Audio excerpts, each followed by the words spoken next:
Hi. In part 1 of this video series, we were introduced to orthogonality, which allows us to keep combinations of attributes and values manageable. In our example, we succeeded in reducing the number of test cases from the initial 8 to just 4. But that was just the beginning. In this session, we want to have a closer look at the character of equivalence classes and how it influences combinations.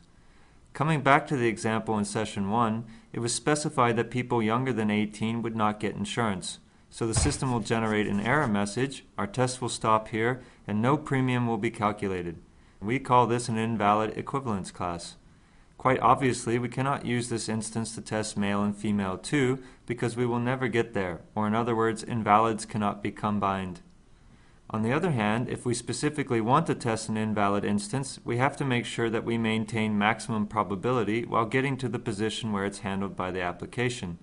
So all other attributes should obtain values that cause the least trouble, meaning to maximize the chance of passing them without any bugs. Those values are called straight through or happy path. Invalids are only combined with straight throughs. In our example, this will be male for gender because most of the car holders are male. If all the other attributes except for the invalid instance we wish to test obtain values that will cause the least trouble, meaning have the greatest chance of passing without any bugs, then we speak of those values as a straight through or happy path. To illustrate, imagine a car race. The drivers have to choose between two lanes. One lane is uneven and bumpy, and the other is nice and level. If the driver chooses the uneven lane, the car will have a hard time making progress. If the driver chooses the even lane, on the other hand, the car will be able to ride smoothly and will cover the distance quickly.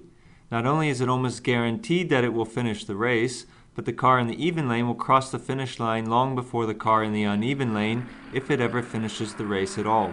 In addition, it will take the car in the even lane much less effort to cover the distance than the car in the uneven lane, which will probably end up exerting a lot of effort for nothing, since the car will most likely never finish the race. The car in the even lane, or the happy path, is the straight through. Now who would like to choose the uneven, bumpy path? Not me.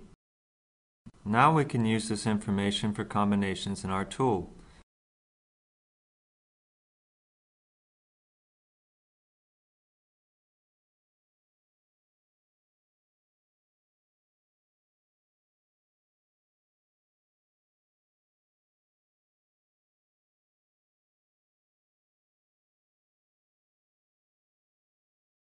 Tosca will consider these characters for combination and sort them automatically, putting straight throughs up front and invalids at the end of the instance list. We have talked about equivalence classes and their instances, but we have not talked about boundary values so far. Boundaries need to be tested because developers sometimes implement interval boundaries or the operators at those borders are not correct. For example, applying a greater instead of a greater than. Statistics show a clear accumulation of errors at boundaries. Here we have the boundary values of age. But be aware of where it comes from. It's a statistical phenomenon. There is no particular instruction in your business spec telling you to test boundary values. That's why boundaries, quite similar to invalids, are not appropriate to test specific values of other attributes. We only combine them with straight throughs. As soon as you have marked your boundary values, Tosca will do all the combination for you. This session introduced advanced combination concepts to you. Please see the other videos in our series Tosca, the Power of Test Case Design.